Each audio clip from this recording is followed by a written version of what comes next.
こんにちは、七作夫です。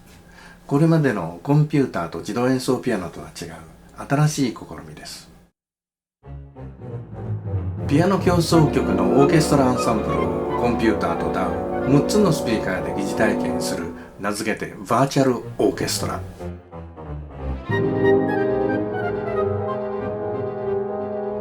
これまで自動演奏ピアノとコンピューターを使って演奏を録音してきました。今そのノウハウでピアノ協奏曲のオーケストラパートを作っています。楽器がたくさんあるという違いはありますけれど、基本的なアプローチは同じです。それぞれの楽器の特徴を考慮する必要があるとしても、やはり大切なのは自分自身の理想とする演奏を思い描いて、それに近づける努力をすることです。そこに到達することが私にとって重要なことからです。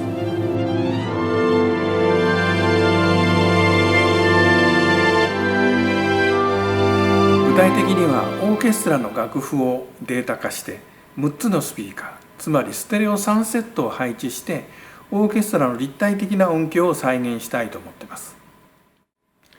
例えばあなたがピアノを弾くときに、第1バイオリンは頭の後ろから、第2バイオリンは左耳の方から、それからチェロがいてピアノの向こう側にビオラ、コントラバスなんかがいますね。それから低音の管楽器がその辺にいたりして、こっちの奥の方には管楽器陣がドーンといると、そういう中でドーンと音が聞こえてくるわけで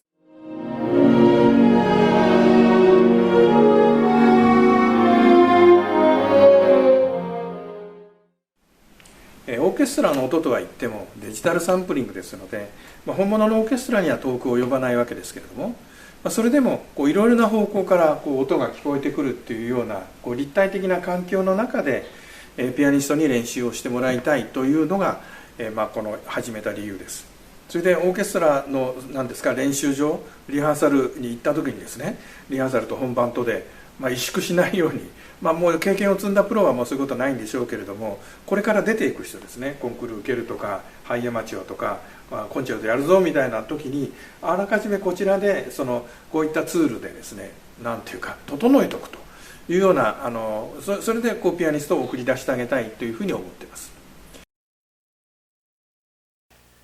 ピアニストの耳にいろいろな方向から違う楽器の音が聞こえてくる、音に包まれる、その感覚だけではなくて、楽器の特性による音の立ち上がり感がそれぞれ違うのでちょっと戸惑いますよね。ピアノは打鍵の瞬間のアタック音が鋭く立ち上がりますけれど、それに比べれば弦楽器はスーッと出てくるというか、ホルンなんかもピアノとは全然違う立ち上がり感ですよね。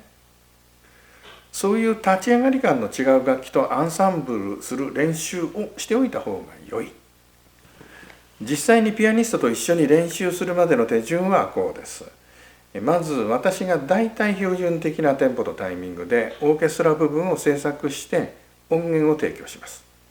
それを聞いてピアニスト自身がそのテンポとタイミングでいいのか、この部分はアンサンブルあるいはトゥッティだけれどももっと歌いたいとか、どこをどう自分仕様に変更したいのかを話し合います。ここまではメールメッセージかリモートでできますよね。つまりそのピアニスト仕様、あなた仕様の協奏曲オケパートを作る、細かい部分をあなたの理想に近い形に作り込むということが可能なんですね。練習用に考案したんですけれども、これを使って本番をやるとしたら、もちろんその場の雰囲気で盛り上がってあちこち変えてみるというようなことはできません。フィクストですからね。それでも作品に対するディープエクザミネーション、アナリシス、事前の仕込みが理想形ならその通りにできればほぼ理想通りということになるんじゃないですか。お約束通りにやってください。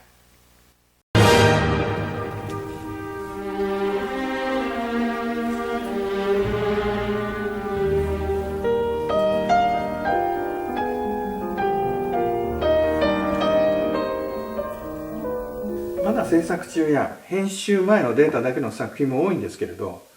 すでに入力済みのものとしては、ベートーベン5曲、ブラームス1番、ショパン1、2番、リスト1、2番、プロコフィエフ3番、ラフマニノフは4曲とパガニーニ、ラベルの2曲、ラプソディーンブルー、シューマン、ショスタコービッチの2番、チャイコフスキーは1番、モーツァルトは10曲ぐらいかな。全部仕上げるには相当の時間を要するでしょうね。で使ってる機材なんですけれども、そのオーケストラ音源も以前は非常に高価でしたね。私もヴィエナアンサンブルっていうのを使ってましたけど、そこそこお値段する。ところが最近買ったものは3万円ぐらいで、安売りだと2万円切るんじゃないかっていうようなものですけれども、十分いい音だと思います。それで今使っている DAW ですね、これも無料版です。ダウンロードして誰でも使えるものです。でスピーカーを6個にしたっていうのも本当はもっとたくさんあった方が、よりその立体的なものに近づくんですけども、そこまでやんないで、大体手が届く範囲のところで、6個っていうのが最低限のところなのかな、必要最小限っていうふうに考えまして、スピーカー6個っていうふうに一応歌ってます。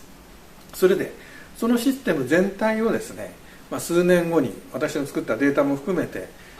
公開したい、パブリックドメインにしたいっていうふうに考えています。いろんな人が使えるように。で DAW の使い方なんかは